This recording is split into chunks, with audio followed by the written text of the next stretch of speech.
Amy Hawthorne, thank you so much for coming on this podcast. Thank you, Matt. I'm so happy to be here. It means so much that you came out to do this. Amy, I try to start with a compliment on every episode. Ooh, all right. And you, first off, you're such a wonderful friend to me, and I'm so grateful for our friendship. And then, it gets corny. I see you gearing up. But the other one I wanted to say, too, is you run Comedy Groupie, which is an unbelievable resource for anyone that's looking to do stand-up in any area. And you have been such an incredible mentor to me. And I've seen a lot of growth in myself over the past 2 years, and I attribute so much of that to you and for what you've done for me. So I really can't thank you enough. So it's so meaningful you're here and we're hanging out. It's so wonderful. And then, because we've seen, oh my God, we go to shows together, which is always so fun. We saw Glenn Ross, which was so fun. We just saw Graham's K Show at Soho Playhouse, which was amazing. Everyone should go check it out. But Amy, you're incredible. And but we were talking right before off mic, we were talking a little bit. You had a podcast at one point too. Yes. You were talking about, right? Yeah, back when I lived in LA. And so LA got on podcasts before New York did. Sure, yeah. And I stopped doing it sometime around 2012. So it was called What's Your Problem? Mm-hmm. And every week there were usually two guests, and we would talk about a specific challenge in stand-up. Like, it's tough to get booked if you're a dirty comic. Or what do you do when you're on the verge of homelessness from comedy, not paying your bills, that kind of stuff. But like, even though on the one hand it does feel like, there's a million difficulties on the road of being a comic, I started to kind of run out of things. That's so interesting. And really? then I'd be like repeating myself, or we kind of end up not talking about the theme at all, which, again, looking back now, like, that's every podcast. It's just comics having a chat. Yeah. And people love it. And it was 2012, but in LA, I just felt like, this market is saturated, and I don't think I'm going to get up to the top echelon, so I'm just going to put this away. And then I moved to New York, where no one was doing a podcast yet. This is back in 2012, right around there. I moved here 2014. 2014, okay. And I was like, I definitely could have just kept going with that. Yeah. That was incorrect future planning on my part. But I totally get that feeling, because like starting this, right, because I feel the same way, right? And again, I understand. It's funny because I usually don't tell people I have a podcast because I'm so embarrassed. In the sense of like, I know assume everyone's got a podcast. Well, exactly. But I also too, like, number one, I love podcasts. Are you a music or a podcast person? Like if you have a long drive or something? I'm a podcast person. Same here. Yeah. And my fiance is like hardcore music, which is like so interesting. We listen to she likes Giggly Squad and some like mainstream podcasts like that. But like, I in the same way, like I love like just comedians getting into like the nitty gritty, the details of everything. And I love talking shop with you, which I'm so excited to have you on. And it's always so funny because I feel like whenever we talk shop, I'm always like, Amy wants to talk about something else, and then you're always like, no, I love talking shop. I will talk shop all day long. I love it so much. But yeah, the thing is, I've always loved podcasts, and I've always wanted to have one on my own. So like whenever I get that anxiety of like, you know what, like, yes, everyone and their mother, it seems to have a podcast, but I also try to come back to like, for a reason, like I think it's just such a wonderful way to showcase, myself and wonderful people in my life, and you know what I mean? And I don't know. I just think like, especially with like how social media and everything is structured now, if people are really trying to get out there. But just to have this, I look at it too. I love that it's a time capsule almost of like all these wonderful conversations I've had. And I really can't wait for like 5 years down the road to like listen back to some of them. Have you listened back to any of those old episodes? I did at one point. So I finally, my Libsyn account, I was like, I got to shut this down. This is silly that I'm just paying for this podcast to kind of exist in the world that I'm not promoting or anything. So I downloaded all of my episodes onto an external hard drive, and then I had to transfer everything off of that hard drive onto a new hard drive when I got like a different computer, and that one was dying. The drive I wasn't sure was going to keep being available to me. Yeah. So I listened to a couple then, but I haven't gone back and listened to all of them. No, okay, I gotcha. Do you miss it? Not really. It's a lot of work, I get it. It's a lot of work, and I think too, like, I'll talk shop with anyone, and people love talking shop. So, like, I get to just do that with it informally. You know what I mean? Yeah, that's also true. Like, you get your fill from it outside of that. And I totally, I hear you on that, because I will say doing this, it's nice because we get a little bit more of like, I like having these conversations just because, again, we were talking off mic, what we're going to talk about today, like we've never had a conversation about. Yeah. However, like, and we'll get into it in just a second, but I want to focus again on Comedy Groupie, which you run, which is, again, it's such a wonderful resource, Amy. Can we hear just about your journey in comedy and like how you came to arrive at that, because it's so, what you do is, I think, is so beautiful and so important to so many people. Like I really can't I've been getting this wrong. I can't overstate how much it's meant to me. Amy, I've sent 2 different texts where I've said understate and people are like, why are you being a dick? Like it's so bad. It's like the difference of like, I couldn't care less and yes, I could care less. Exactly. Yeah. So I was like, so I'm glad I'm catching myself. But yeah, tell us a little bit about it. Yeah. It's so funny too, though, just to go back to like the compliments and whatever of, I do it because I want to help people, like I'm not just out here because I'm a narcissist thinking like I have these important things to say and I'm going to put them, but I still get like really choked up and like really pleased anytime a person actually tells me, oh, XYZ really helped me. And just like a concrete example for anyone listening that wants to like subscribe is you came out with this was I think a year or so ago, but it was like if you want to do a special, this is your road to doing that within a year. I think it was or some sort of time period. I think it was about a year. It was about a year, and it was literally like you should be doing this at this mark and this, and that just doesn't exist for comedians. Yeah, and I still go back to it and I look at it sometimes like that specific. Thank you. No, absolutely, Amy. I mean, it's just incredible. So tell us, how did you get into comedy? Yeah. I know a little bit of the story, but yeah. So I was living in LA and I was doing marketing for a software company, and I was living in West Hollywood, very near to the Sunset Strip. Mm-hmm. And this is like Tumblr is just getting big era, and the Sunset Strip Business Association. So Sunset Strip was very cool in like the 90s, like heavy metal days. And the center of coolness had really moved to other neighborhoods in LA. So the Business Association was really like trying new things to get people to come back to the Whiskey A Go-Go, to the Roxy, what have you. And they had a marketing group that did a tweet crawl. And we got all kinds of free stuff. And, everybody was posting. It was great viral marketing, but like it was awesome. And I was like, oh, this is so cool. And I just started talking to the different people of like, I'm interested in these ideas, like to use at my job. It's a different arena, but like, what have you learned? Because we were still learning it.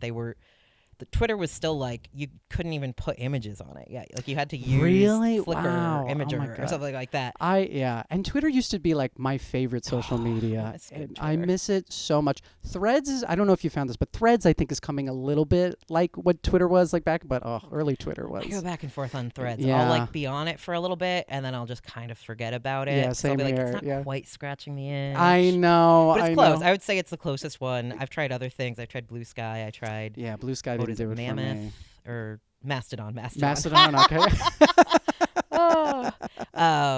Anyway, so just there wasn't even that stuff of like, now you can go on 100 different websites if you Google it of like, what are best practices for my social media? Like nobody knew these then. Right. So I was just, kind of interested in that. And one of the people in the group was Al Flamont, who was the marketing manager for the Comedy Store. Mm-hmm. And so, we got to talking and that was interesting. And I was like interested in what they were doing. And one of the things we did on the tweet crawl was we got our own private comedy show.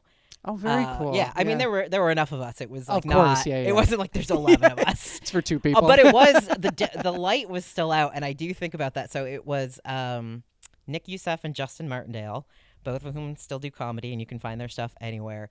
But the sun was still out, and I think of I think we were a good audience, but I also think what good people they were, what good friends to Alf that they were like, yeah, we'll do this in the daytime for you. We get that so much in this particular bookstore where we're recording because in the summertime, we'll do the shows and it's still bright lights, comics who host, and it's always fun to do comedy in the daytime. Yeah.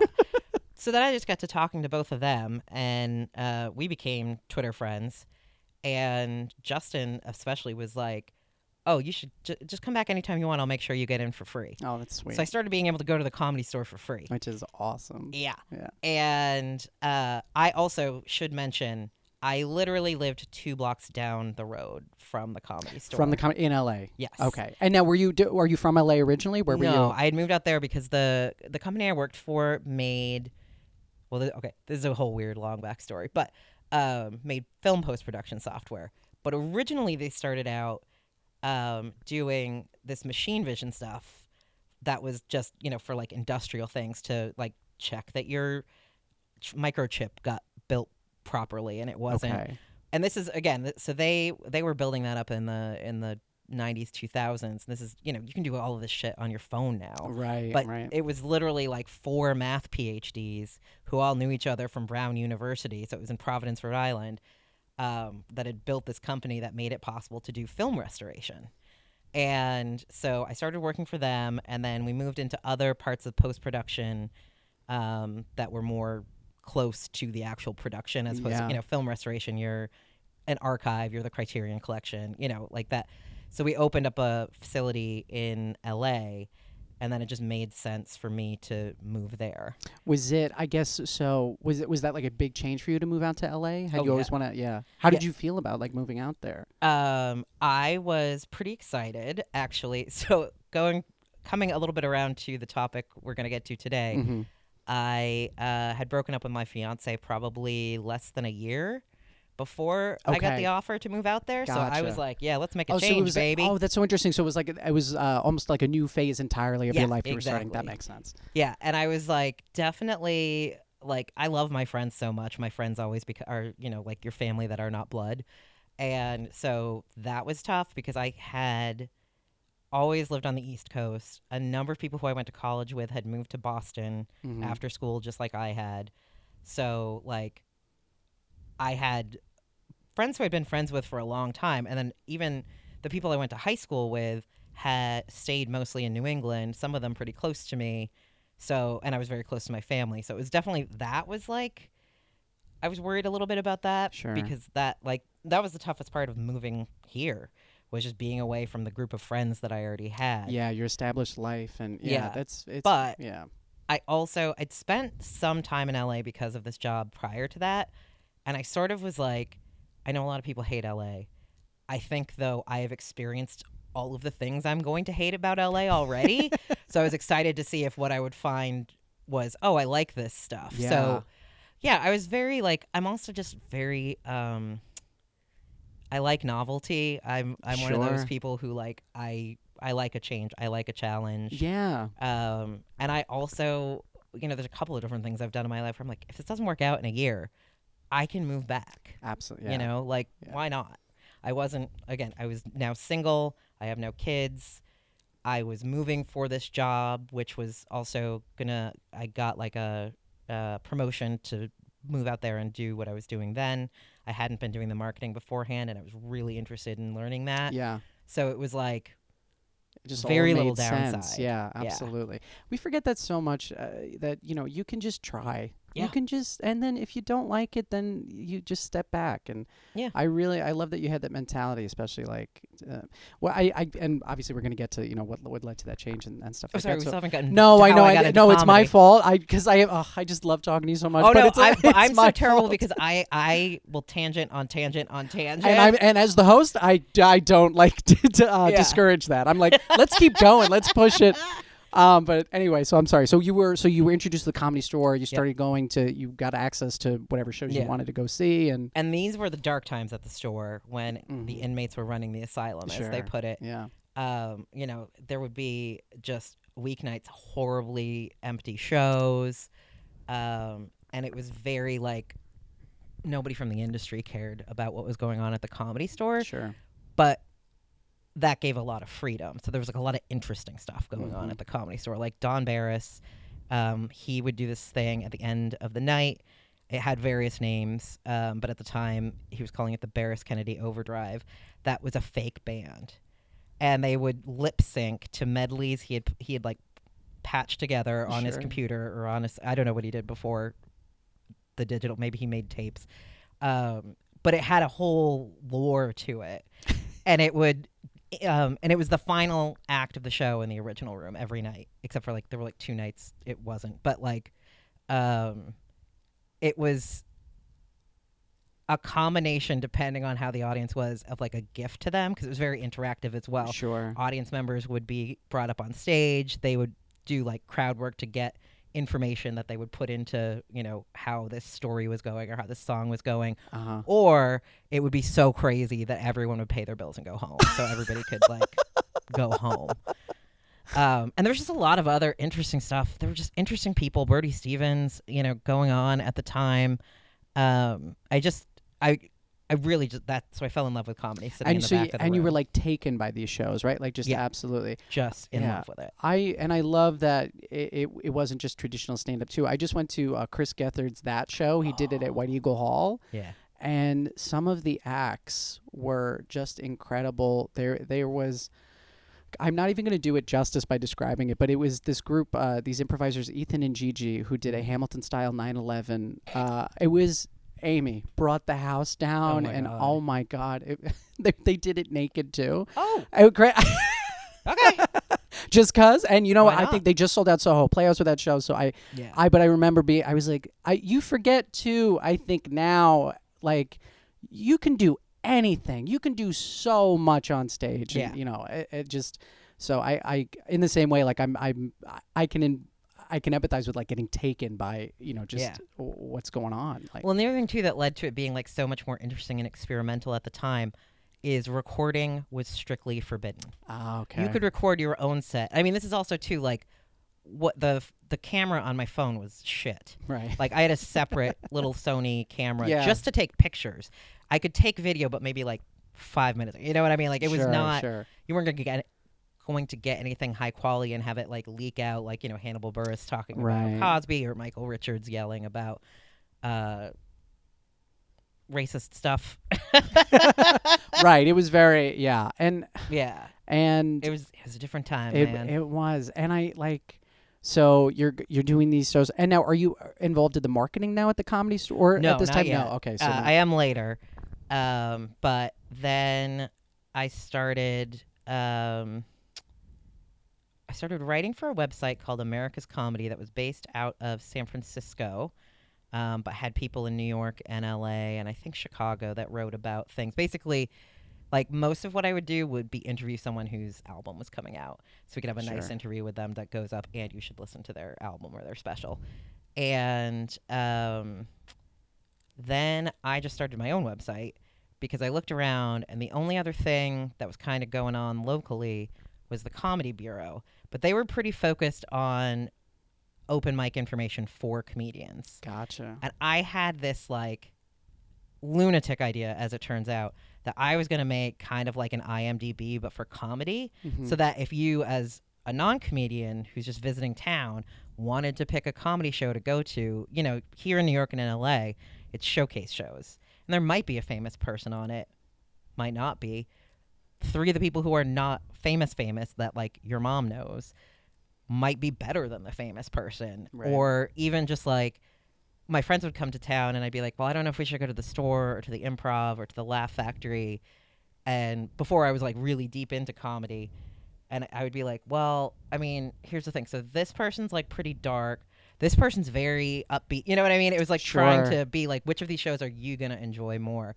So that was the initial goal of the thing. And then I would do a weekly like best shows to see each night kind of thing. And I'm so curious because now it's like you can obviously the lineups are on the website and stuff like that with people getting tickets and stuff. Were they posting lineups like that, or was it like a kind of more of a crapshoot? No, yeah, they were posting lineups. It wasn't honestly the websites are not significantly different today than they were 15 years ago. I've had this thought. There's something endearing about like a shitty website. Do you get that, Amy? Like, or you're just like, it's simple. It's exactly what I need. Yep. Like, there's something really sweet about it. Yeah, I like it. It's just like, here's a bunch of names and pictures. This is what you're coming for. We haven't updated it in 15 years, and we don't need to. And there's no need to. This is all the information you need.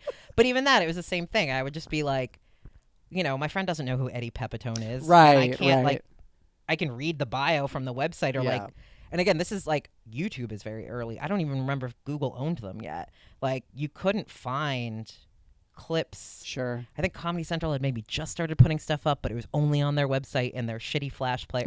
Like there was no way to share comedians with people who didn't know them. You literally just had to like go in blind. Yeah. Which is it's so interesting to think about now because, I've recommended comedians and you can immediately just send a YouTube set or whatever. Like this. I just, and we've talked about too, like off mic, and I'd love to hear more about your perspective on what you think because we've talked about it's very hard to be creative right now and to do anything like that. And can you talk a little bit about what the biggest differences you've noticed are from that time compared to now, why it's so hard for people, and, maybe the pros and cons, I guess, of both, maybe. Yeah. I mean, well, I think a lot of it is just because the entire world is on fire. Yeah, that's also That's true. one of the biggest differences. Everything's terrible. But no, but that very specifically, we're in a different sort of economic and feeling socially uneasy and insecure. Insecure is the word I'm looking for. Comedy booms and busts. And the comedy boom that I got to go through happen coincided with a very strong financial situation where people have expendable money to come watch comedy shows that cost $35, that cost $25 plus 2 drinks. And that right there, everything since the pandemic in terms of that stuff, the inflation, the tariffs, the just general, everything that happened in both cities to the arts scenes and to tourism. I mean, this year alone, like, it's some crazy number that New York City had, like, 17% fewer tourists this summer. Oh my God. And that's a huge part of who goes to comedy shows. Right. So that, we'll get into the social media side of it too in a second. But that alone, also what I've seen from the decisions I have seen club owners, club managers, the people who have to think about the money make since then, I don't think they've ever stopped being scared. And, I don't know every person's specific decisions and why they made it. But I think that if you look back to like 2017 to 2019, most showcase clubs were much more open to taking chances, to being, for lack of a better word, merit-oriented versus buzz-oriented. And look, that's it's never not buzz-oriented. There's always something. There's always, were you on the Tonight Show? There's always, what's your Periscope numbers? There's always, whatever. So it's not, and it's not like that's like, oh God, this new thing came out because everyone needs to have so many Instagram followers now.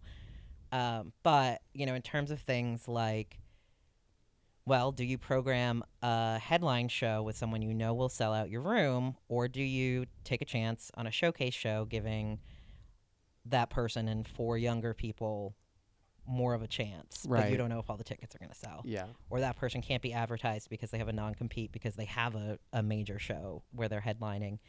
And also I've seen since then a lot more clubs going to outside producers, which, like, I am an outside producer, so yay, Comedy Juice, which is another great.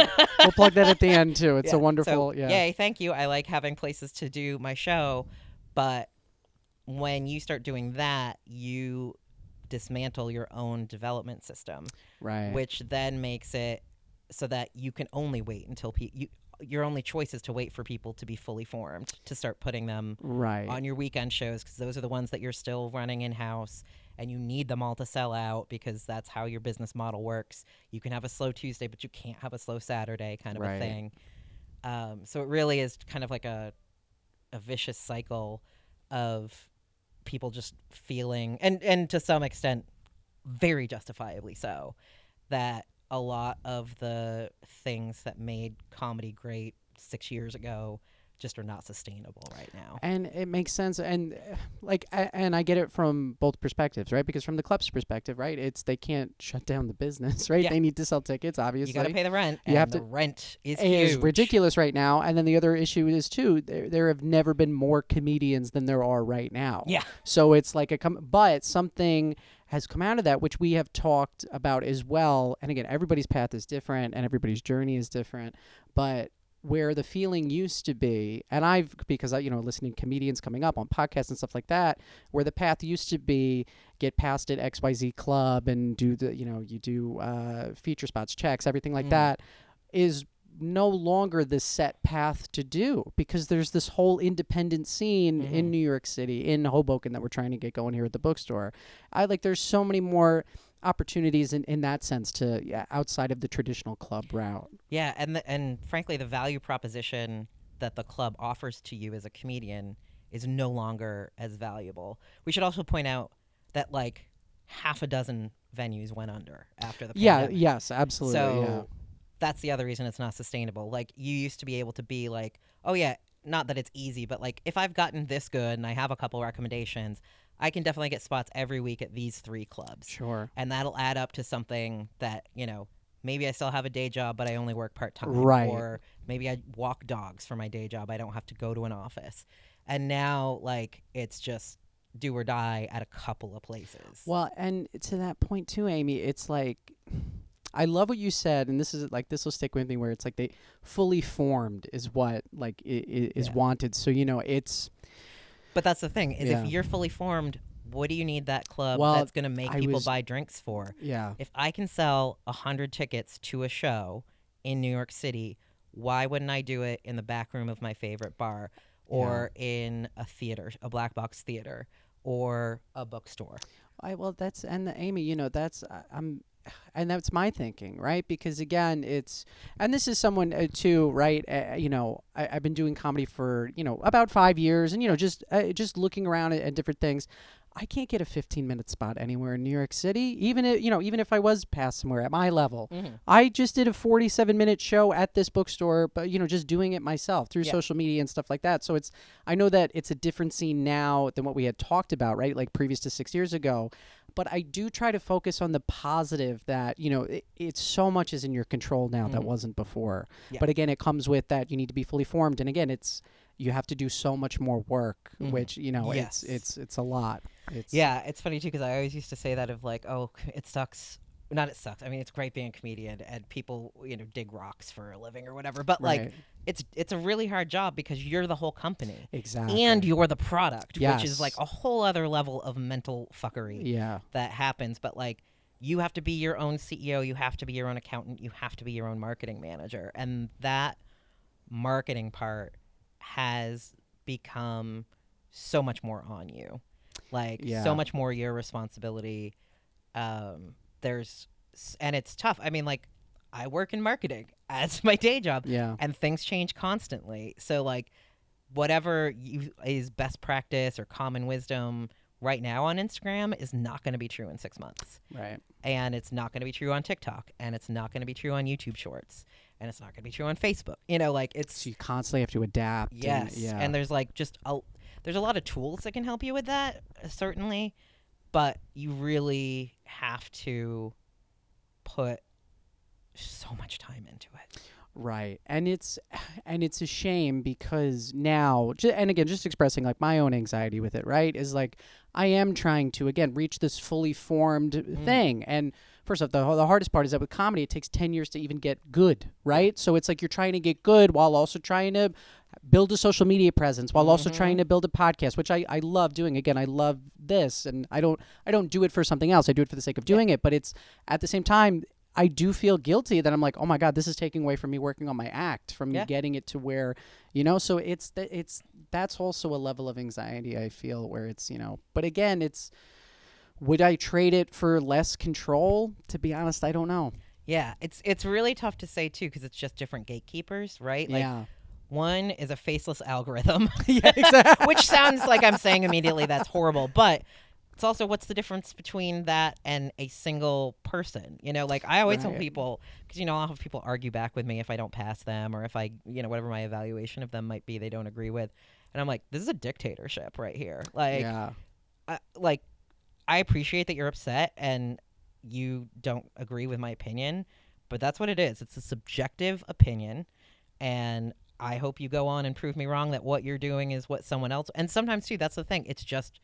It's not the thing. Like when I was at New York, I knew there are some fantastic comedians that I personally love that I was just like, they're just not going to work in this room. Sure. Like it's just not, for whatever reason, it doesn't translate. And you know what I think is so funny, Amy, is like, again, at a much lesser scale with this show I run, I have the same issues and challenges that I run through. Yeah. So it's like, it's funny because I think too, it's like I used to get so personally reject it, but to be honest, it's like I get it, man. We're all just trying to sell tickets, and exactly. you know, that's what it is. You said something I loved, which is like we're just trying to sell jokes and beer, man. Yep. This is That's all we got. But you know, and again, it's like that should be the mentality where it's like if you're facing that kind of rejection, it is just about. I've been really on the rejection is just redirection. I love that. Yeah, that was I've been like really sticking with that, and you know, so it's but again, like everyone has the same problem, which is just trying to sell tickets and trying to do this. So you know, it's I mean, I don't know. What would you say, I guess, Amy, to someone like me? Like, am I thinking about it in the right way? Sometimes I really struggle with that. Like, am I doing the right things? And I guess what I would say in my defense is like I'm just trying to get better every day and trying to make time for all of this craziness, and I'm just doing the best I can while trying to work and have a day job and pay bills and stuff. I mean, I think that's all you can do. The bottom line is like you have to think about your own like mental and physical health as the bedrock of everything. Like you don't have time to do every single thing that you quote unquote should do. You know, and I think as long as I think anyone, when you are thinking about a podcast or social media or something like that. So for podcasts, I think are kind of a different thing because you can get so much out of them that has nothing to do with your subscriber count or whether. Oh, totally. Yeah. I mean, show. Absolutely. But I think on the other hand, when you're thinking about social media, people start doing social media just to do it and just to hit certain numbers, and that is like a path to crazy. Sure. Like your social media should at some point be feeding to something. Yeah. Either feed those people to a show that you run, feed those people to shows you're doing, get them on your mailing list, get them to do your podcast. Also, oh my God, everybody get a mailing list. I won't not say this every opportunity I get. Get a mailing list. You're the reason I have one. You're the reason. The only algorithm you're trying to beat there is the spam filter, and you own those emails for the rest of your life. TikTok might be gone next week. We don't know. That's absolutely. Twitter can be run by Elon Musk, and he's going to purge all of your followers because he thinks they're bots or whatever. Like, but if you get people's email addresses, that's like them. It's literally them. Yeah. And they're already interested. You know what I mean? Right. You don't have to make content that you think is going to like trick the algorithm and hope it also catches you the kinds of fans that are going to actually come to your show. Yeah. These are people that they're interested. Right. And with that being said, to take that a step further, Liz Miele, and I hope I'm saying her last name right. Miele, thank you. She was wonderful. She did a workshop, a social media workshop, where she was like, make sure you're also engaging with the people that like your stuff, that are commenting right back and say, hey, I do have this email list. She told me to do that. I went home and did it. I had like 10 new emails within that week, which was huge for me. Yeah. Like, you know what I mean? So it's like, if you're trying to work on that kind of stuff, absolutely. But to that point, Amy, right? It's like, yeah, that's what I'm trying to do. I'm trying to, because I'm working on this solo show. But again, I need people to come and see it so I can work on it. So trying to build the social media and also do that. So that one was a little selfish just to, you know, see what I'm doing. So, but I do want to get back to your journey, your foray into comedy, which is, again, you're at the Comedy Store. And so where did we... Oh yeah, so I just got where I started to become obsessed. Yes. And because I am a goody two shoes Puritan girl from New England, I can't just enjoy things. I have to make them work. I have never related to something more. That genuinely, that's what I just felt like guilty how much I was enjoying it. That's so funny. But I also, I mean, like I said, I did have these ideas. I looked around and I was like Comedy Bureau, but there wasn't really anything else. So I was like, well, here's a thing I know how to do. I know how to make websites and I know how to write. And here's a hole in the market. And I'll do that. And then I started producing shows. I did actually do stand up for a little bit. I ran an open mic. I did some shows. But then I realized you can't, you know how they're like, you can't ride 2 horses across the stream or whatever. But I was on like 3 horses. I was like, this is too many horses. I gotta pick some. And I decided I'd much prefer herding the cats than being a cat. Wow, that was a lot of animals in that metaphor. But still worked. Worked. And so then the marketing manager position opened up at the store. So I did that for a little over a year. And then I moved out here with 2 comics, Robbie Slovic and Casey Balsham, because we just found ourselves in a circumstance where it was like easy and beneficial for us to give it a go. And kind of same thing. I was like, well, maybe in a year I'll move back. Who knows? Yeah. Yeah, giving it that chance that yeah. we talked about. Yeah. But it turned out great. We really liked it out here. I didn't know you lived with Robbie Slovic. He gave Yeah. when I took the class over at New York. He came in. He was excellent. He was he's awesome. Great. He's so funny. Yeah. He has a joke from, I mean, it's got to be 10 years ago now that I know he doesn't do anymore, and I love it so much, and I think about it on the reg. And this was, you know, like you say, it's usually, I would say, you know, when we moved here, they were probably both around the 7-year mark, give or take. And that was at like fulcrum point where like I'd always thought they were funny. That was like, none of my friends are not funny, and I don't know if that's because I'm a dick or because like, I like to think it's one of those natural things that like hard workers find each other. Yes, and so it just I think it's happened more that that. way. Yeah. And I'm not that I'm like, well, you're not funny, so you can't be my friend. But like I hope that's what it is, but I can't be sure. I also think most of my friends are pretty good looking, so like there might just be something wrong with me. But yeah, so they moved here, and I watched them like do that fulcrum from like, this is funny to like, oh, you have dialed in. And obviously like they've only gotten funnier in between. But Robbie was so funny even before he was supposed to be funny. Do you know what I mean? Is what I mean. Of like, I just have, same thing. Casey's got a couple of jokes from 2013 or 2011 or something that just pop into my head every so often. And those are the best ones. Yeah. I mean, I wish I could remember the name of this comedian, unfortunately, but it's one that my brother sent me on Instagram Reels, which is I love you means, because when people say I love you, right, they're like, they're scared, I guess, that you might leave them or something. But it's like, when you really love someone, it's like, where are you going to go? Which I think about that at least once a week. I love that so much. I wish I could remember the name of the comedian. Unfortunately, I can't. But it's one of the great things about jokes too, is that, you know, they really have that power to just like pop in your head. And I really, oh God, I just freaking love it so much. So you moved to New York. So moved to New York. First job, started producing some shows with various comics pretty quick. First job at a comedy club I had was it? No. So I started working for New York Comedy Club doing web and marketing and social for them. Then I left to help open up the Standing Room, which was the short-lived tiny room in Queens that the Stand ran. Okay. That should never have been a comedy club. It had been a comedy club previously called the Laughing Devil, and I suspect they bought the they took over the lease or whatever as kind of like a hedge to make sure no other comedy club took that spot, kind of a thing. Sure. But like, it was a terrible room for comedy. It like, the last time I went by that place, it was an ice cream shop, and that's what it should be. It should never have been a comedy club. It was like a railroad car sized. Like, it was so crazy. But also, I mean, we had a great time. We had fun. Comics made fun of it, whatever. So that was like very interesting because there's just so much stuff. I was doing mostly marketing, but then like some operations stuff just because that gets into things. And then I left that and ended up going back to New York Comedy Club doing marketing, but with the understanding that it was growing enough at that point that they needed a booker. So up until that point, the owner, Emilio, had just been also doing the booking. And so the understanding of like, okay, in about 6 months from now, we project we'll have enough money that we can pay you to be our booker. And so I did that for like 7 years. Did you enjoy being a booker? Was it like, was it hard to like, again, we talked a little bit about the rejection before. Yeah. Oh my God. That was, I mean, one of the biggest things I had to learn.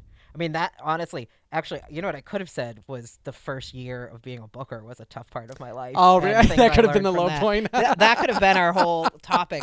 Because all this time too, like I had been helping comedians learn how to do podcasts, how to build their websites, how to do social media, how to like promote a show, like whatever. So I always felt very like personally invested, and that like I was being helpful to people, and I was always helpful because I was volunteering, not necessarily volunteering, but people would pay me and stuff. But do you know what I mean? It was like, oh, you need help with this. I believe in the thing that you're doing. And let's go. And I had sort of, not that I had like unlimited capacity, but like my helping one comic didn't preclude me from helping a different comic. And I've seen you do that too, Amy. You're such a giver. Well, like it's really, but that it's makes so it very apparent. hard when you can't give to someone. And by someone, I mean a lot of someone. Yeah, and I know the kind of person you are, where I know you're taking that pretty hard. Where it's it was so tough. the first lesson I learned, which took me about a year to learn, is that it actually doesn't help anyone to try to explain things. Like, I used to feel like it would, they'll just get it. Like, I can explain it's not personal when I'm like, hey, man, look, we only have 75 house spots a week. I already have 150 comics. I just don't have space right now. Check back with me in 6 months, kind of a thing. That's probably that's probably not as good a version as I would have said at first. It would have been like a whole long thing where I was like trying to like get this point across and like not realizing like none of this cognitive objective stuff is going to make this person feel better. I absolutely, and I'm so happy we're talking about this because again, I'm the same way where again you really want to be understood in that way, but also what we need to remember as these types of people is that it's also on the person to receive it in that particular way. Yeah. And it doesn't always happen, as I'm sure you've encountered. Yeah, and so like that I had to learn, like, and this is such a like basic therapy thing I should have already learned, of like, you are not responsible for other people's emotions. Yeah. Not in like, again, a shitty narcissistic way, but like if you have done your best and you have been clear and like, that's the other thing though. I was always like, I'm very transparent, and if I say I'm going to do something, I do it. So like, if I say you're going to get a feedback from this audition within the next 14 days, like I will make sure I get that done in 14 days because I do owe you that.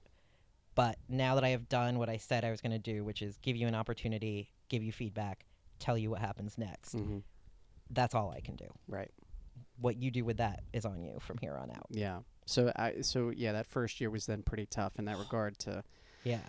Because I know you're putting your energy into all of those. Yeah, that's hard. And it was tough too because there were so many people that like I looked up to. Do you know what I mean? That was tough too. It wasn't just like, oh, this is my friend and I can't book them because they actually like they're one of these people that I love, but it turns out they don't work on this stage, or I can't book them because I just don't have space yet. There were people that like I wasn't quite starstruck by, but you know what I mean? That then I had to like figure out how to deal with their personality or ego or specific needs, you know, and like just learning things too of like, oh, if someone's filming a thing, you've got to remember XYZ might change and like be cool with that because it's worth it in the end, or don't be cool with that. You know what I mean? Or like, how do you handle this? It was a lot of learning. Were there any like big, and again, we can cut anything if you want, but were there any big like blow ups or anything that you had to do with that first year? Oh my God. Two people in particular, I won't name their names. One guy tried to get me fired. Because, and this was maybe my second week. Stop. I'm not kidding. That makes it 10 times worse. He had last minute called Emilio to say, I need a 5-minute tape. Can I come be on your show? And it's got to be at 11:45 or something, whatever. Let's say it's 11:45. Yeah. He brought a camera that looked like it was from 1997. It was huge. And we were sold out. And so he goes in the room and he's trying to set up this camera while the host is on, while they're taking drink orders, while they're bringing drink orders. Oh, God. He bumps over an entire tray of drinks that a server walked in because he wasn't paying attention. And then he yelled at her. Stop. That's... Then oh, my God. He came in. I missed that. He comes back in the back and goes, well, do you want me to just leave now? And I was like, what are you talking about? Is that guy still running? He made a little sound. Which guy? Oh, my goodness. Okay, yeah. Sometimes that happens. Am I talking too long? No. It's sometimes it overheats. So let me do that. Oh. And then I have a fan here. Thank you for catching that, Amy. I have a little fan. I can turn it on to cool it down. It happens sometimes. Do you have a time restriction too, by any chance? No. Okay, beautiful. So let's do this. Oh, I love that. Yeah, it's a little fan. That's fancy. Right? It's not too bad. And then let's do that. Turn it on high. We're still going. If it shuts off again, I'll give it like 5 minutes and then return it on. Okay. Should be fine with the fan. Thank you so much for saying that, Amy. Anyway, whole thing goes on. He's like, should I just leave? And I was like, and I begged him. I was like, please don't leave. We planned for you to be on this show and the next comic isn't here. I absolutely, please go on stage, which somehow in his mind was disrespectful. And there's a couple more things that happen that don't matter. Sure. I get a call 2 days later, like, hey, from Amelia. It's like, what went on between you and this guy? And I was like, well, have you also talked to the manager? Because like, Yeah. he will back up everything I'm about to say. I said, if anything, I was like, anyway. So that was one thing. And then I had another guy who, here's the funny part though. I mean, everybody lied to me. People kept being like, hi, I'm just reaching out to you. Please note that I get 5 spots a week at the club on the regular. Let me know how to submit my avails. Sure. Not knowing I had been doing the website and social media for like a year. And so I input every single lineup. And I found you on Instagram and tagged you in an Instagram post if you were on this show. I know for a fact you don't get 5 spots. Yeah. I don't even know who you are. I have never heard your name before. So I had one of those from a very experienced comic who just, when I, laid it out for him and I didn't call him out for lying, I just said, well, hey, so going forward, the way we're looking at it is we're going to try to mix it up more. We're trying to cultivate more repeat business. And again, now I'm over explaining everything, blah, blah, blah. Right, yeah. I don't want to have the same comics every weekend, and I don't want to have the same comics like throughout the week. I want different comics every night. Right. The weekends would be kind of one, I'd be like, here's 5 spots. Thanks for being here all weekend. But like next weekend, you're not getting those 5 spots. Yeah. Someone else is. And lost his shit on me about how I was like so disrespectful and did I know who he was? Stop. And that blah, blah, blah, blah, blah.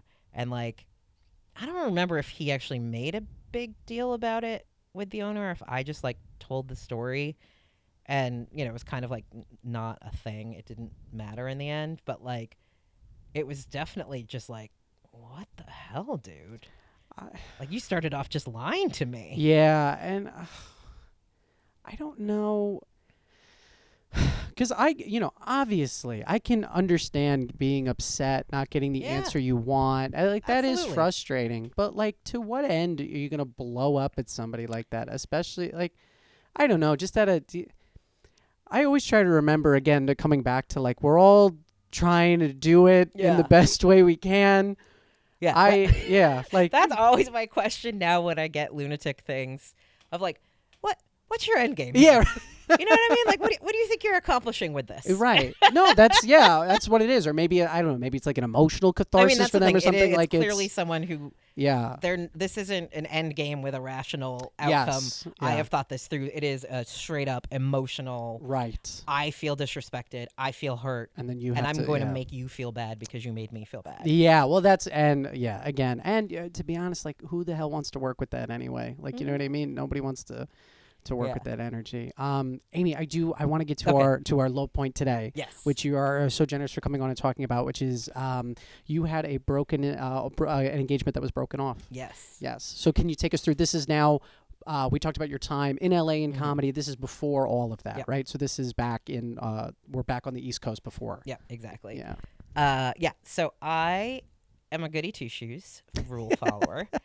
And I very much bought into the idea throughout most of my life that, like, if you do the right thing, good things will happen to you as a result. Sure. Get good grades in high school, you'll get into a good college. Go to a good college, you'll get a good job. Da-da-da-da-da. And, like, it's not like bad things hadn't happened to me, but also, like, your brain's not fully formed till you're 27. I really just had the everything of youth of, like, well, it'll all work out for the best. And so I had kind of gone along on that plan.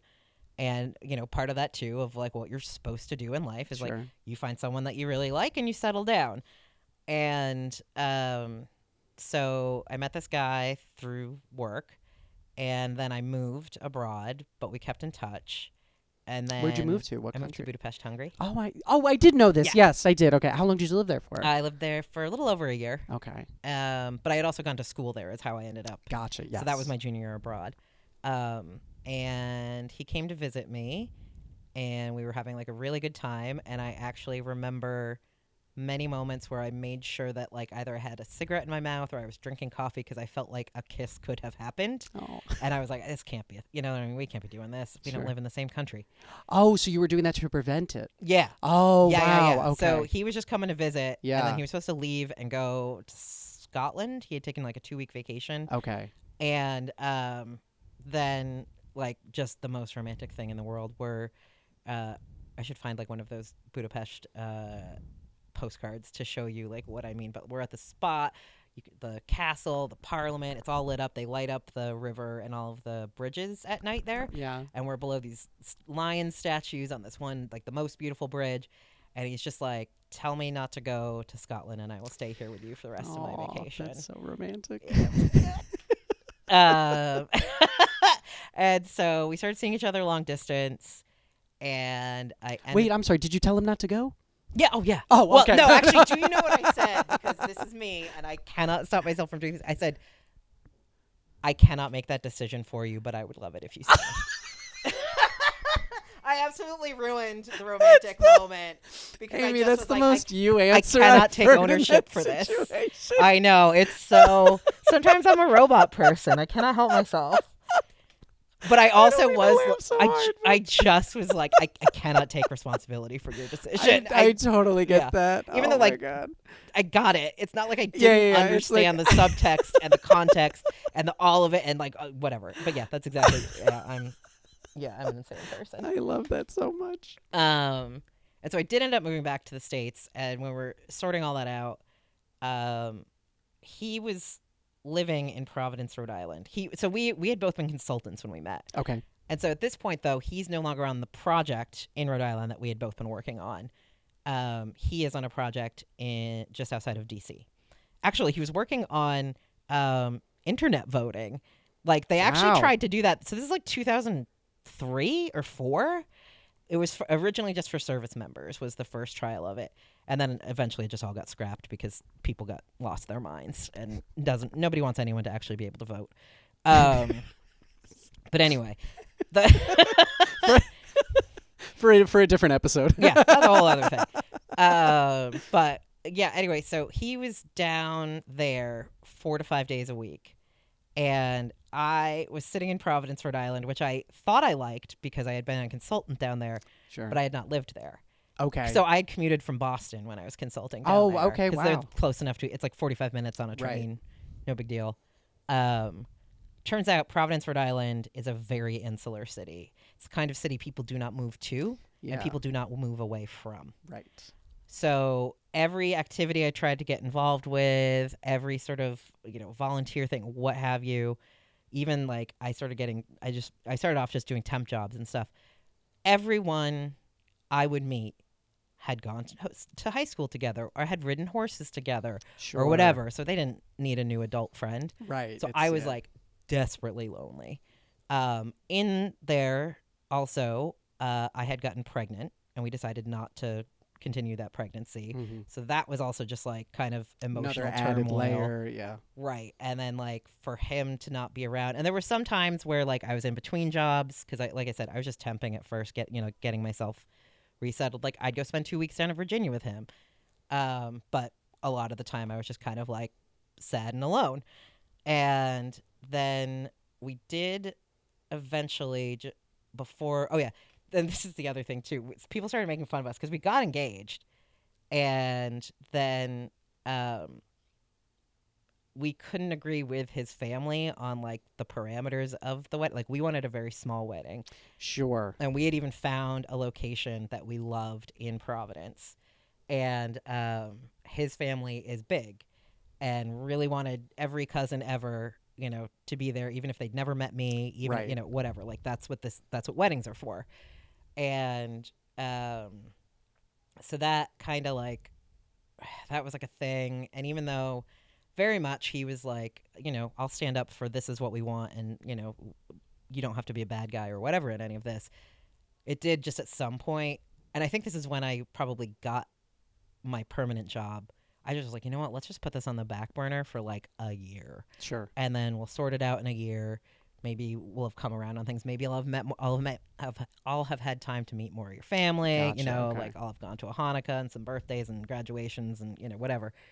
So now you're engaged at this point. Are you both living in Providence, or are you still technically? Yeah. Technically, okay. So yes, we both live in Providence, but he is still commuting to DC. Gotcha. Okay. Most weeks. Gotcha. But our house, our address was in Providence. Gotcha. And it just seems so at this point, right, it's like you're engaged, and it what I'm picking up on is that it might have been a lot of this from loneliness, right? That you kind of I don't want to would you say it was rushed, or I don't want to use that word cuz Oh, no. I don't well, yes, it was rushed. 100% it was rushed because you're like, this was over 3 weeks. Like yeah, this 3 weeks span. for a lot of reasons. I think it was sort of one of those things where like, well, we moved in together because it would be stupid for me to move back to the States and move into my own apartment where I didn't have a job. You know what I mean? It was like, yes, okay. And then, well, should I move back to Boston and we can commute to see each other? Well, no, you're going to Virginia every week. Now that's going to be a whole thing. I should just live in Providence. Well, we should just move in together. Gotcha. Okay, so it was a lot of. It was sort of like a logistical thing. It Sure, was like, well, sure. this just makes the most sense. But also, too, a little bit, I think, so he was a little bit older than me. He was over 30 at this point, and I'm still young. I'm like mid-20s, but I also, like I said, like I just thought there was like a path that you went on your life, and I'm like, and I met this guy, and I love him. So you're like, so of course we're gonna get married. Right. So yeah, let's just get engaged. Right. And I know, it's a restaurant next door. Oh, okay. Like, something's going on out there. And we like, both kind of realized it was not going as great as it could. We went to couples counseling, and then I was like, please, I beg of you, can we move to Boston? Because you have to commute anyway. Like, you're here and you like this city 3 days a week. I am here and I hate this city 7 days a week. Yeah.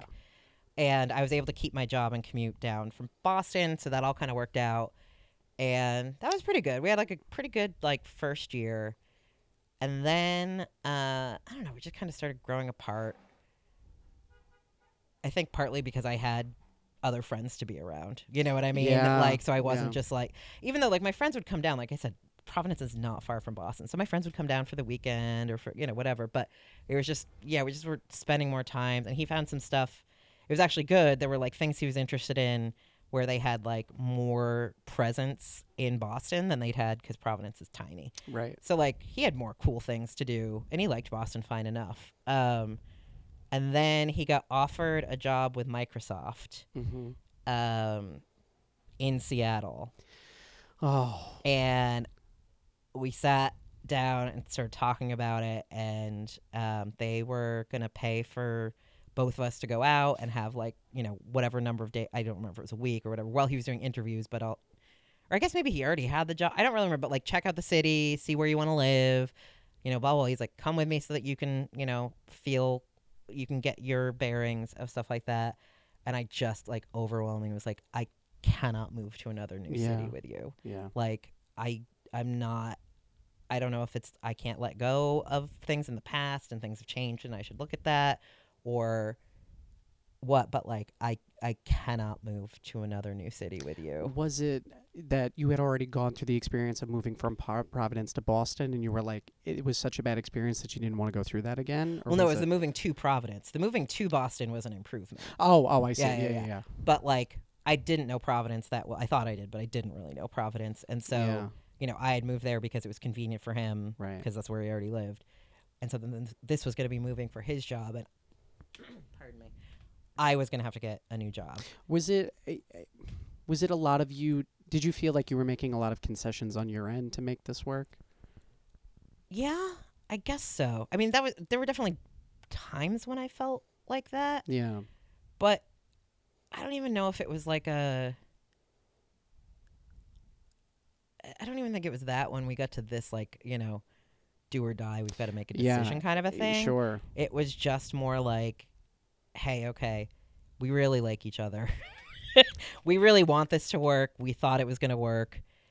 Our plan was never for it to not work. But, like, I'm like, I cannot put my, the definition of crazy is doing the same thing and expecting a different outcome. And you were just like, you couldn't do it again. Yeah, I was just like, I guess, and I guess it's like, I just don't trust you enough to, be able to follow through on the things that I need now. You know what I mean? Yeah, like, I just couldn't. Yeah, I was just like, no, I'm not doing that again. Was it something where if he had said, okay, let's stay where we're at and try to make this work, do you think you would have tried, or do you think it had kind of woken you up to this isn't working? Yeah, I think. Well, that was never an option. Right. He was Um, always going to take the job. Yeah. Okay. I mean, I say that I think if I had really said like Right. stay here. But then it's like you risk, there's a lot of resentment there, Yeah, right? Because you're exactly. asking, yeah. Right. It's in Scotland, right? It's like Exactly. don't go to yeah. Scotland. I cannot take responsibility for that decision. Yet again, yeah, it's funny. It came back around. But no, there was I think I also just felt like, we'd done probably about a year of couples counseling. And I remember our therapist actually said to us, I have never worked with a couple that wanted it to work as much as you guys, but Oh. couldn't find their way to the place. Oh my God, how did that make you feel when you heard that? I was like, I don't know. It checked out to me. Do you know what I mean? 'Cause Yeah, it was like yeah. no one was a bad guy in the Right, story at yeah. all. I think we both were probably a little bit overly romantic about everything. Sure. And like just there were a lot of things it turned out we didn't have in common or Yeah. had differing opinions on or Sure. different stances, and like maybe that should have been our like a sign of like, oh, actually, blah blah blah, we are pretty different, and like yes, we had XYZ in common and we had these common experiences and blah blah blah, but like no, I felt very like validated when I Yeah. heard that, because I think that's how we both felt. Wow. And so, yeah, it sounds like you kind of woke up to, or at least realized, like, again, you have these shared experiences, but it doesn't necessarily mean that you had a lot like foundationally in common. It sounds Right. like, wow. Yeah, and I think we just sort of the other thing too is like he's very smart, like very very smart guy, and I think I kind of took that as like, oh, we're smart in the same way, what I mean? Or like somehow we're the same in that way. Sure. Again, not to be narcissistic, like, oh, I'm so freaking smart, but like I don't think I realized how differently our brains worked, that you can be smart in different ways, if that makes Sure. sense. No, that absolutely makes sense. Yeah. So like that was a thing. I also think too, my brain was not fully formed. Right. Yeah. Like it's- I just think there's a lot of stuff that like maybe I would do differently if I were in that same position now. Sure. And Does any like, specific moment come to mind when you say that? well, it's interesting. So it goes to like, would if he had stayed and would it have worked? So we'd gone through couples therapy, all of that kind of stuff. We'd stopped by that point because kind of it was like not Right. It wasn't doing anything. Yeah. I mean, I guess it probably like extended the life of our relationship, but it just like wasn't, like it wasn't resolving the underlying everything. And he said to me, I remember sitting in the living room when I said, I'm like, I cannot move to Seattle with you. And he's like, I just feel like if you and I, like, I can't remember if he said like did some mushrooms or smoked some or something like that, and went to the lake, not the lake, the pond. I'll We get the lived by video a in sec. pond. Oh, that's good. No, it's my Oh video. no! I'll get it in a sec. Oh, it happens sometimes with the video. I'll give it like 5 minutes. Go ahead. I'm so Okay. sorry. Right. No, that's right. Yeah, so he was like, I just think if we just go to the park down the street by the pond Yeah. and just sit and talk to each other honestly, like I think we can get to a place that'll work it out. And Yeah. I was like, I just don't see that happening. We have tried so much already. Like, I don't understand. Like, if we couldn't have done it in counseling, I don't know how we're going to do it on our own. And on drugs. Yeah. But his thinking was, he's like, no, I think if it is just the two of us and there isn't a counselor, like, I think that's how we get to Yeah. the right place. And I just, like, I don't know if I was being, like, that's one part where I wonder if I was being a little bit stubborn at that point. Mm. Like, I just made up my mind and I was like, you know what, no. But it's so interesting to hear that, because you had already made a decision, right? Yeah, so basically. it's like if you had already made that decision, it wasn't going to work, even if you had done that. Yeah.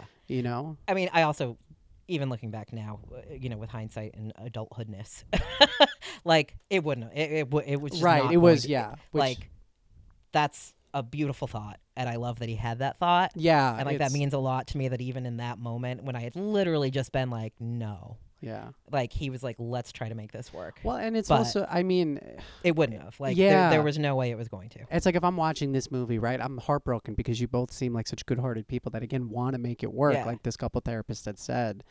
And it's just, but again, it's really, I love that you had said, it's not like anybody was the bad guy, right? Because I think, well, we've had a few guests come on and like talk about relationships and stuff, and there is this I don't know if it's a need or something to label good and bad in these types of situations. And the reality is it's just people trying their best. And you know what? Sometimes it doesn't work out through nobody's fault of their own. Yeah. And, it's, that's just kind of how it is. Yeah. How did you, did you move out then after? Or? So it was really funny, actually. So they were giving him a shit ton of money to deal with the moving situation, and we had a lease that we couldn't like get out of, basically, that was going to be going on, like, I think he was going to be moving like 6 weeks before it ended. And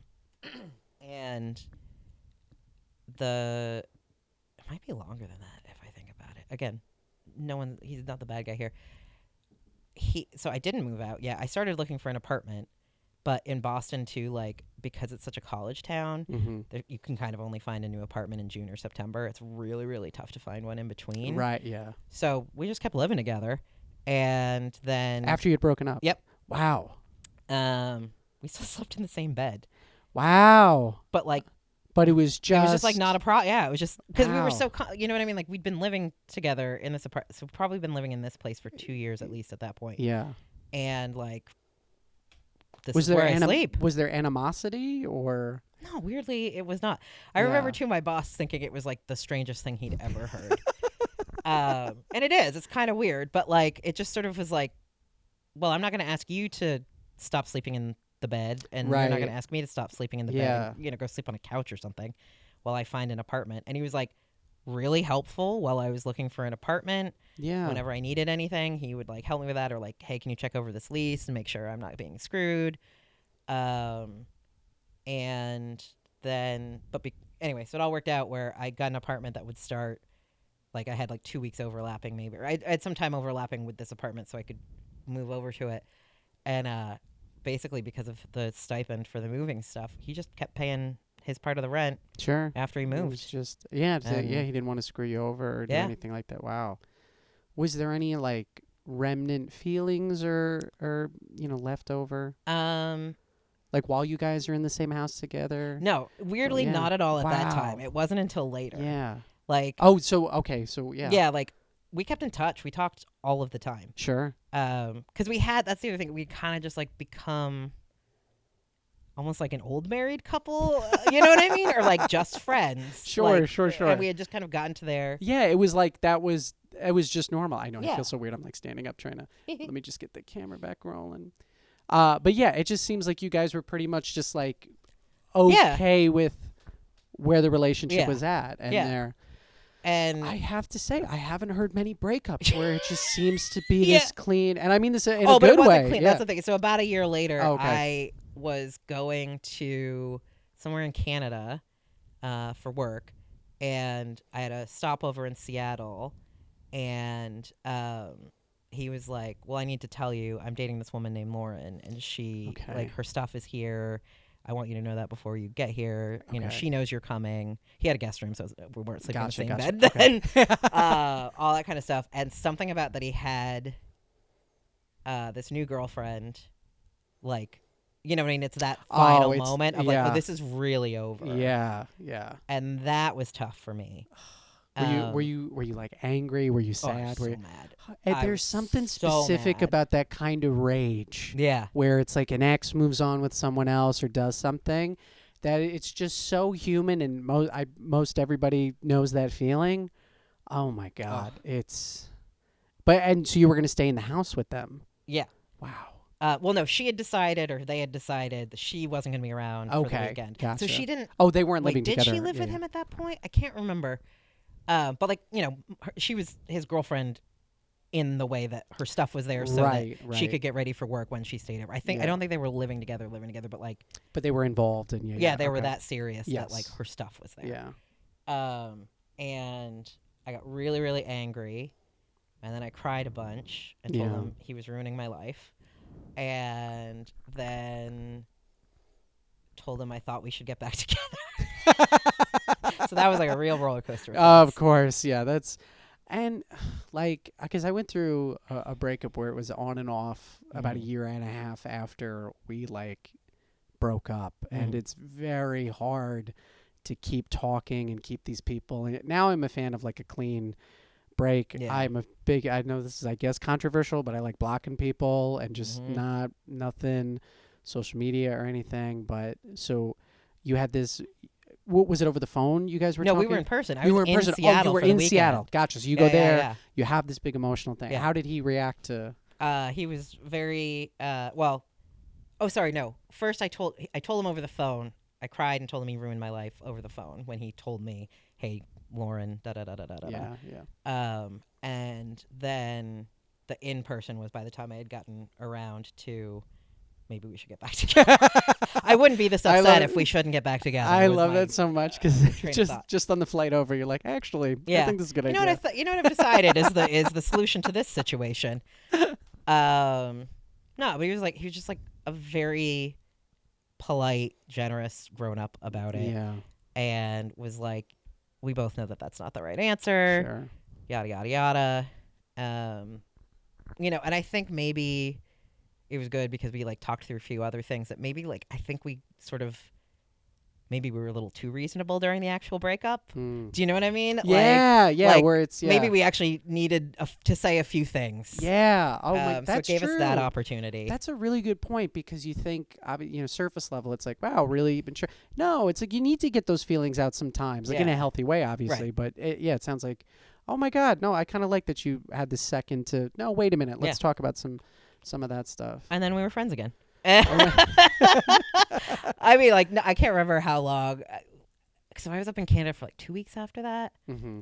I think by the time I was done with Canada, I'd kind of like come around of like, yeah, that was a moment of insanity, and like I was being that comic who was lashing at, you know what I mean? I was like, I just have feelings, and I want you to have feelings. Right. And so now, but you guys had gone back to being friends at this point. Yeah. Where you were like, let's just stay in each other's lives. Yeah, and then I moved to LA. I mean, like, we kept in touch. Kind of, it would be one of those like every 6 months or so. He was down in LA for work. We'd have lunch. He'd tell me, how things were going. We kind of petered out from that at some point, as you do. Yeah. Because we weren't building any new memories together, right? So there was no like at some point it just kind of becomes silly. And then I moved back here, so it wasn't even like a thing. Right, it wasn't. Yeah. But yeah. When was the last time you guys talked? That's a good question. I don't know.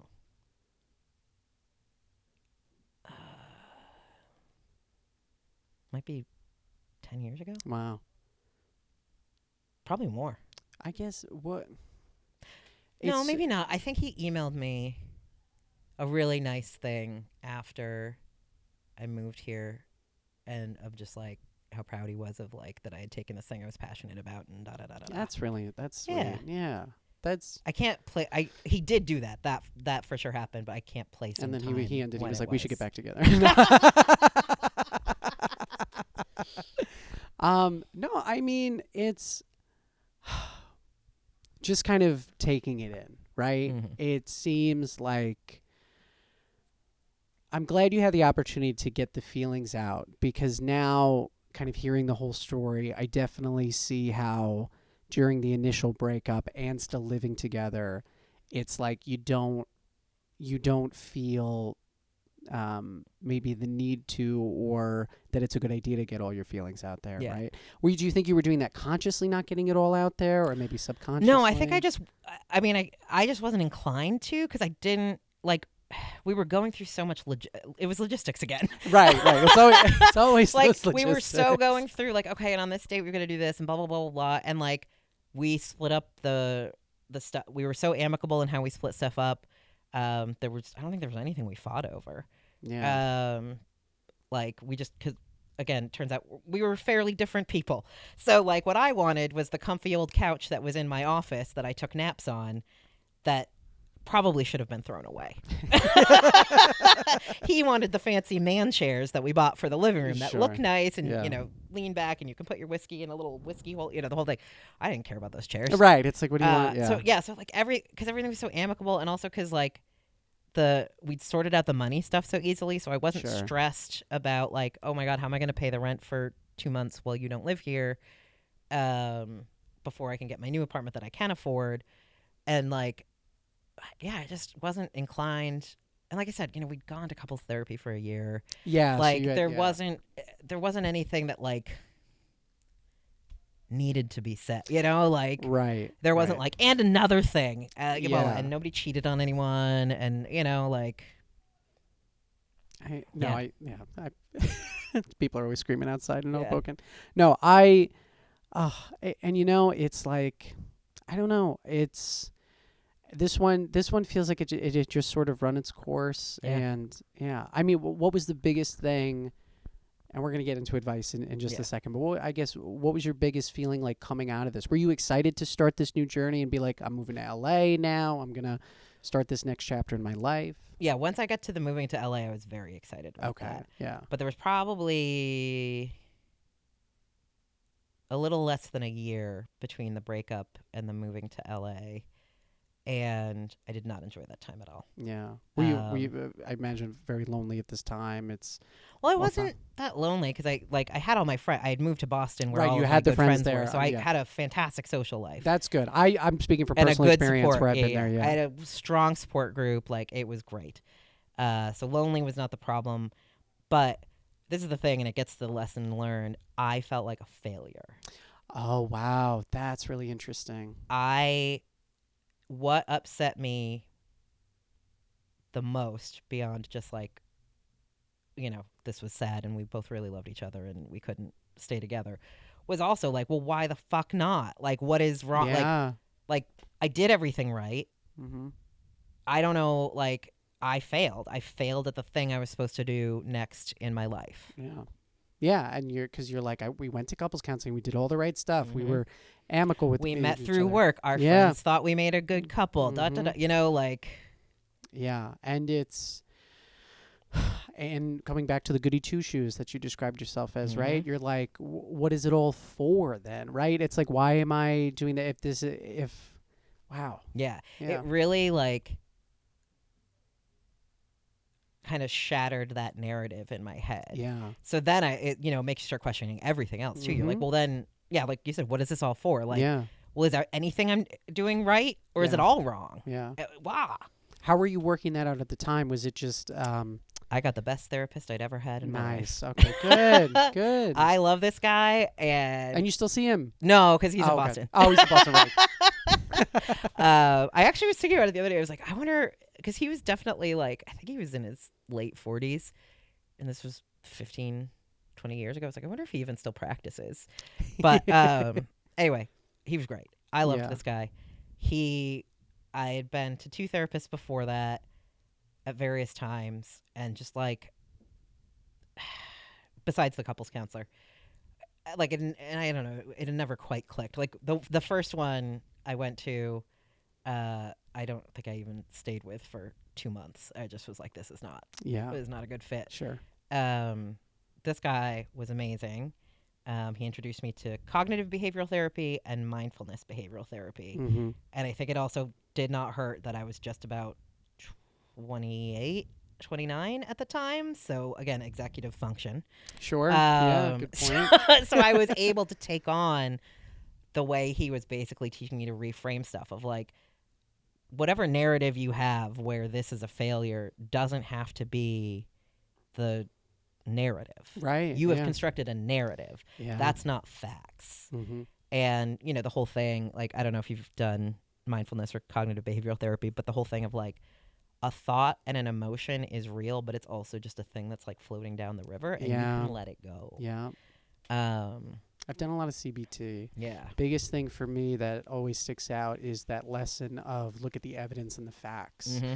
right? That you had mentioned.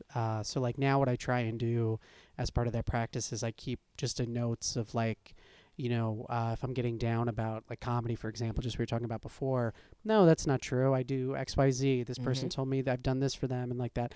So to your point, it's like, yeah, let's look at that evidence. Well, I mean, and you must have found that immensely helpful, right? Because you can reconstruct that narrative in your head. Yeah. That's all it is half the time too, is just these stories we're telling ourselves. Exactly. Which is just, And it drives us crazy. Right. And we're hurting ourselves with them. Yes. Yeah. And it's very much, main character energy kind of stuff. Sure, yeah. But like,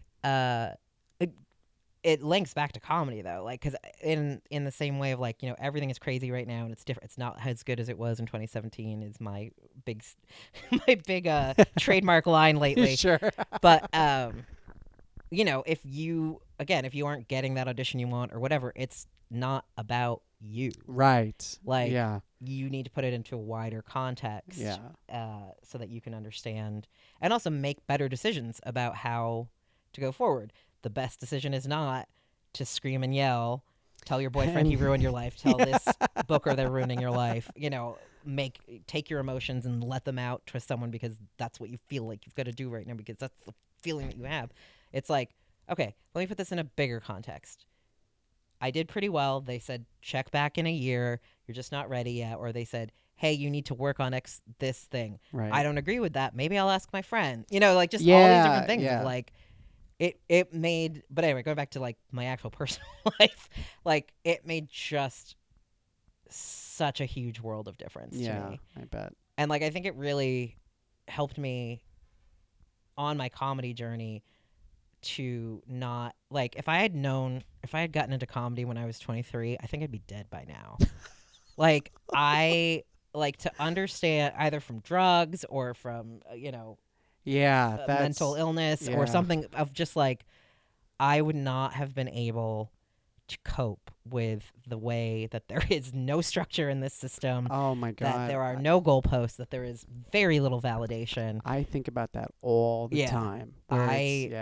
Like that, and that everything constantly changes. That as soon as you think you figured it out, like 6 months later, that's not true anymore. Right. That being able to have the tools to deal with that, thank God I had them before I got into comedy. And I think about this all the time because in this very similar way, I started comedy like before the pandemic. So around this 2018, right around I got out of college or whatever. And I took a break after that because of the pandemic hit, and I was doing Zoom shows and Zoom comedy, which was always fun. And I took a break after that just to see if I could like do without it. And I came back to it after I met my fiance and I got the support I needed, right, which I didn't realize what I didn't have, right, going into that. So it's important. Sometimes we think too it's important that we gain these things along the way, even though we don't know how they're going to service us in the future. Yeah That's really beautiful, Amy. So we always end on advice. I know we kind of touched on it already. Do you have any advice if someone's really down about a broken engagement and they think it's like their fault? Yeah, it's not your fault. Yeah. Well, I mean, maybe it is. Who knows? I mean, you know what I mean? Like, I can't say that for sure. But the story you're telling yourself about it is probably not true. Yeah. So look at the story that you're telling yourself and really, like, stop making it a story. Look at the facts. Maybe you made some mistakes. Maybe the other person made some mistakes. Maybe one of you made more than the other. Maybe not at all. But it doesn't have to be the story you tell yourself in your head, because brains are kind of evil and you'd think your brain is on your side, but a lot of times your brain is not on your side. Yeah, that's a really good point. We don't realize it's like a lot of it is. And that's true for any kind of like anxiety and depression. And certainly, if you have any kind of like paranoid delusions or stuff like that, or manic depression, like your brain is making you do things that are unhealthy to you because it's unwilling to report to you that it is unhealthy. Can you say that one more time? Yeah. Your brain is making you do things that are unhealthy for you because it is unwilling to report to you that it is unhealthy. That's wow. So like when you're depressed, like one of the hardest things when you're depressed is actually to start going to therapy or to go back to therapy. Yeah. You will always have that like demotivation. You will, it'll be like today was so hard to get out of bed, I'm not going to take the time to make that call. Or like, honestly, it's very tough to find a therapist. You have, if you have insurance, you have to like cross-reference. It's a process. Anyway, I always say that. It's terrible. And, you might meet the first one and you fucking hate them. But your brain at all times is not willing to report to you hey, something's a little off in here, and that's Yeah. why you're tired and why you're irritated and why you don't feel like getting out of bed. And the best thing we could do is go see a doctor about that. Right. Your brain is busy just being like, yeah, not today. You know, like, Wow. No, no, it makes so much sense. And then when we do all these things to ourselves, big thing with me, for example, right, is like overeating for, Yep. for me. So like that's always when I really take a step back and be like, that's my sign to myself that something might be off, Yeah. right? So but you have to be able to take that step back, which Right, again kind of which goes is back very to CBT difficult, yeah. of like, look at the evidence. Yeah. Your feelings are real, but you can also just kind of let them flow down the stream. yeah, exactly. What is the narrative? Strip away the narrative. Yeah. Yeah. Oh, that's so beautiful. That's like my new favorite thing, Amy. I love it so much. Thank you. I went to a lot of therapy. I love it so much, Amy. I think, was there anything else in the story you wanted to talk about? Or I think I think we got it all. It was so lovely. Amy, tell the people where they can find you. Comedy Groupie on all the things. Oh, no, TikTok, I am Amy E. Hawthorne, but that's all right. You'll figure it out. Yeah, that's about it. Are you still doing private sessions with people? I haven't been able to do that for Okay. the past year for various reasons. No and I have not worries. gotten back into it. When you do, I will post about it. I'll Yeah. tell everybody I know. I'll send out because- email. Sign up for my email list, Yeah, which sign I up for also the email haven't list. done in a couple months. Yes. But when I get back to things, I will No, email it's everyone. it's truly, it's incredibly valuable. Amy, you're such a giver. I'm so grateful to know you, truly. Thank you so much for Thank you so having much. Oh my me. God, thanks so much for coming on. And here's to hoping we left you a little higher. We did it. Yay!